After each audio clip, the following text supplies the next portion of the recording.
Voltamos para o segundo bloco, então, com o patrocínio da Fruteira do Centro, de Arroio do Meio, né? E estamos aqui conosco com a psicóloga Noelisa Notelli. A Noeli, nós vínhamos falando no final do bloco anterior dessa questão, dessa angústia, deste medo que fica nas pessoas, né?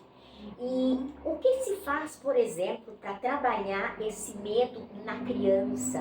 O que se faz para trabalhar esse medo no adulto? Como fazer, como burilar um pouco para que não se torne uma coisa tão angustiante? Ali se vai ao encontro da essência de cada pessoa, né? A essência de cada criança, onde envolve a história de vida, a valorização daquela família frente ao que tinha. Tem famílias que assimilam de uma forma mais, vamos dizer assim, sutil. Por quê? Porque ela já vem numa decorrência desses fatos naturais, desses episódios de enchente, que ela já até acostumou com aquilo. Não numa proporção de uma gravidade, que nem a gente viu agora, onde as casas foram, né? Mas tem famílias que lidam com isso já de uma forma natural, como se já tivesse acostumado. Tá? O sofrimento hoje, ele está, vamos dizer assim, em evidência de todos, mas as pessoas que foram pegas pela segunda vez, pela primeira, pela segunda vez, por essa enchente, ali a gente vê a dificuldade da compreensão, né? Você escuta falar muito, nunca tinha chego. Desde que os meus pais moravam ali, nunca chegou a enchente. Então vem aquela negação, né? Isso nunca aconteceu. E aí, então, a proporção, vamos dizer assim, de um nível de sofrimento, dentro dessa resiliência individual de cada um, ela tem que ter uma cautela muito grande quando a gente vai tratar, né? Quando a gente vai olhar, para não simplificar, né? Porque senão não pode ser muito simplista também, isso, né? senão tu te torna simplista. E esse olhar cauteloso, né, que a gente tem que ter, é se permitindo abrir espaço de acolhida e de escuta. As pessoas precisam falar, elas precisam desabafar, elas precisam dizer, inclusive as crianças, o que memória elas guardam ali, o que elas estão sentindo, para tirar desse anestesiamento primário, que aí através da escuta, da fala, a própria pessoa vai ressignificando a memória que ela está tendo na expressão, na fala, e aí ela encontra, por vezes, sozinha, né, nesse espaço de escuta, uma acolhida de ver um novo sentido da vida. Não aquele sentido de algo que me foi tirado, mas sim um novo sentido. Né? Então o sofrimento, quando a gente vai olhar o sofrimento, a gente não pode negar ele e não pode nem dizer, tá tudo bem, passou, porque a enchente é um fato real. Nós não mudamos ela. É uma realidade que está ali, que a gente viveu. O que vamos fazer com isso? Né? É uma dor que está ali, e essa dor, ela vai tendo a necessidade de ter nome, da gente dando nome, de ressignificando dentro da, vamos dizer assim, das particularidades de cada pessoa, de cada um. Né? Dentro dessas particularidades, dentro dessa escuta, dentro dessas acolhidas, as pessoas vão entendendo que o medo faz parte de uma construção, que o medo faz parte de uma situação, que o medo faz parte do ser humano, porque ele também me constitui. Então, quando a gente diz, não se tem mais um parâmetro, não se tem mais um padrão, não se tem mais um saber científico que nos garanta o que vai acontecer. E aí eu vou dizer, existe algo para além da compreensão humana. A própria natureza, ela tem os seus delegados, aos quais o homem, por vezes, não vai ter uma resposta para um fato. Né? A gente não vai ter. Então, o frio, o calor, tudo o que a natureza traz, por vezes, por mais estudos que se tenha, não se tem a previsão do que vai acontecer. E dentro disso, o ser humano tem que ter a cautela, com esse medo, até onde eu posso ir? O que eu posso fazer? Porque, ao contrário, a gente tem uma crença que a gente pode tudo. Que eu posso tudo, que é só querer. Que eu vou dizer, a gente não pode tudo. Nós não podemos tudo, né? Então, dentro daquilo que é meu e que é do outro, nas relações humanas, tem uma linha tênue. E eu tenho que respeitar. e porque eu não vejo que a humanidade tem que respeitar aquilo que vai dentro do contexto ao qual eu vivo. As pessoas dizem, um exemplo, eu vou jogar o lixo fora. O que é o fora? Se eu vivo no planeta Terra, se eu habito esse planeta, essa é a nossa casa. Então eu pego o lixo de dentro da minha casa e jogo ali no terreno. Aí vem essas enchentes, de quem é esse lixo? Esse lixo é do município, esse lixo é do prefeito, esse lixo é do vereador. Não, esse lixo eu produzi e larguei aqui. Então, onde eu estou comprometida nos cuidados? E esse comprometimento, ele fala de medo também. Quais as consequências que eu vou pagar com o ato a qual eu estou me colocando? Sim. É a nossa perspectiva também perante esse fato, né? Exato. Se o lixo está lá, eu vou produzir também. Ele não está fora, ele está dentro. Exatamente. E esse dentro é que ali tudo isso que ocorreu, quando a gente passa na ponte, a gente diz assim, a sensação que eu tive a primeira vez que eu passei na ponte, de estar perdida.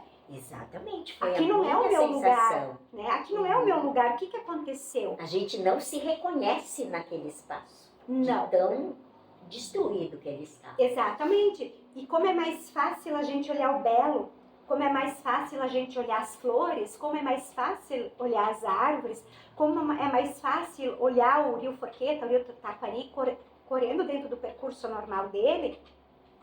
E como é estranho a gente olhar e dizer, tudo mudou, tá tudo diferente. E agora?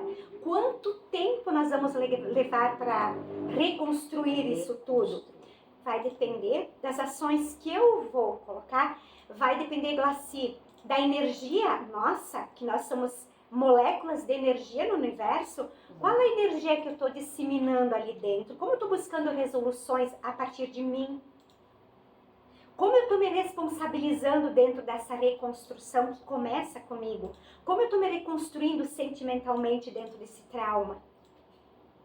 Mas me parece que as pessoas não podemos generalizar, é claro, mas um grande número de pessoas não se responsabiliza diante deste fato. Né? Não. Isso não é, o homem não tem interferência.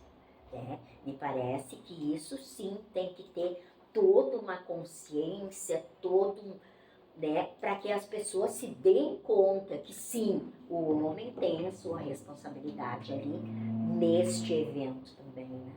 Ele tem tanto, nós temos tanta responsabilidade que tudo isso nos projetou num tempo, né, passado. Então, a minha geração, a tua geração, quando a gente se deparou que não tinha mais ponte, né, que a gente ia ter que passar por uma passadeira, sim, a gente já viveu isso. Sim. Nós já vivemos isso, sim, lá atrás na nossa infância. Por vezes nossos pais saíam de manhã para ir para o mercado e voltavam no final do dia. Exato. E hoje o imediatismo, né, ele também é um processo ao qual essas angústias que estão ali, hoje esse sofrimento todo que está ali, porque a gente não sabe lidar. Exatamente. A gente quer o imediato, a gente quer o prático, a gente quer o ágil, a gente quer o descartável. Né? Então, sem me dar de conta com o meu descartável, ele também é uma latinha, ele é uma canequinha, ele é um plástico que vai estar ali dentro dessa lama. Exatamente. Que pode não vir dentro da minha casa, mas o rio vai levar para a casa de alguém, o rio vai levar para um lugar. Então, dentro desse imediatismo, o quanto nós precisamos exercitar nossa paciência e tentar entender o que nós temos que aprender a ressignificar para que a gente viva num equilíbrio, numa harmonia maior. Exatamente. E o que me chama assim, bastante atenção, nas redes sociais, na própria postura de muitas pessoas, o quanto eu continuo olhando só o meu entorno. Só que assim, né? No meu mundinho. No meu mundinho, naquela minha bolha. Exato. Então, no trânsito eu não tenho paciência para esperar. Se alguém cometeu um deslize, aquilo vem tanto comentário, vem tanta julgamento. Tá, e se fosse ao contrário? Se fosse eu que tinha cometido aquele deslize, como seria para mim escutar tudo que estão dizendo? Será que seria legal? Que ao se colocar no lugar do outro. As pessoas não fazem mais isso, né? Não existe essa empatia, né? Não. Assim, ó, então todas essas questões, muitas delas acabam lá no teu consultório, né? E quais são as principais queixas que as pessoas trazem? Hoje, Glaci, eu vejo muito, tá? Eu passei bastante tempo agora nesses 2 meses atendendo de forma voluntária, né? Como psicóloga voluntária, né? De pessoas de outros municípios, pessoas que perderam toda a família, pessoas que ficou o único sobrevivente, os demais ficaram todos soterrados. E dentro disso tem uma diversidade assim de linhas de queixa, de sofrimento, das mais, vamos dizer assim, cruéis, as mais superficiais. Quando eu falo superficial, não significa que o sofrimento humano dentro de escalas diferentes, ele não tem importância. Todo sofrimento tem importância. Todo tem, né? Que as dores são sentidas de formas diferentes. Mas esse sofrimento que eu falo que ele é mais assim sutil, vamos dizer assim, por vezes ele não está nem atrelado à questão da enchente. É um sofrimento, eu perdi a liberdade de ir e vir. Quando nós vamos voltar a olhar e dizer assim que para ir para Lajeado, de Arroio do Meio a Lajeado, em 3 minutos eu vou. Sim. Né? Sim. Então, ali existe dor. Sim. Né? É uma dor pertinente? Mas a gente olhando para a dor lá de quem perdeu um familiar, a gente já diz que é uma escala diferente. Sim, toda dor é importante de ser acolhida. Exatamente. Mas a escala, ela também vai ser muito diferente de cada pessoa. Exato. Então, no consultório aparece as mais graves, as mais tênues. Mas todas elas falam de dor humana. Sim, com certeza, né? Porque foi um momento, como tu disseste lá no início, foi um momento em que todos foram atingidos, né? Se eu não perdi nada, o meu familiar perdeu, meu tio perdeu, meu avô perdeu, né? E nem foi, de repente, assim, diretamente, né? Mas atingiu de forma indireta, né? Então, isso, assim, realmente foi... a gente fala por Arroio do Meio, eu falo por Arroio do Meio, porque a gente vive aí, né? Mas, assim, foi muito impactante para toda a sociedade. Né? Foi, e a maior perda, Glaci, quando a gente olha de uma forma bem ampla, ela fala de uma perda que a gente está tendo todos nós, frente, vamos dizer, aquela sensação de uma vida como se fosse uma negação da própria morte, a vida que nega a morte. Né? E esses fatos, eles mostram o quanto por vezes a morte está ali do ladinho. E ela pode vir disfarçada de várias formas. Né? E a gente se deparar que alguém que estava ali comigo até então não está mais, que aquilo que os meus olhos viam não está mais, que eu não reconheço mais aquela rua, trouxe uma sensação de impotência, porque nós como humanos, a gente busca ter o controle das coisas, né? Que é uma forma de se garantir, então nós queremos controlar as relações, o próprio desconhecido por vezes, a gente tem dificuldade de lidar, porque eu preciso do controle, eu preciso saber o que vai acontecer. Se eu soubesse que ia acontecer uma enchente, eu tinha me precavido, eu tinha feito diferente, né? Então, esse controle, ele, de uma forma assim muito clara, ele é trazido, né, que nós não temos. Nós não temos o controle de nada. Nós não temos o controle. E não ter o controle é um tanto assustador, porque a gente se dá de conta que a gente não controla nada da vida. Isso. A vida é movimento, né? E não se tem o controle. Né? Voltamos, né, para o próximo bloco, o terceiro bloco, então, sempre com o apoio da Fruteira do Centro. Até mais!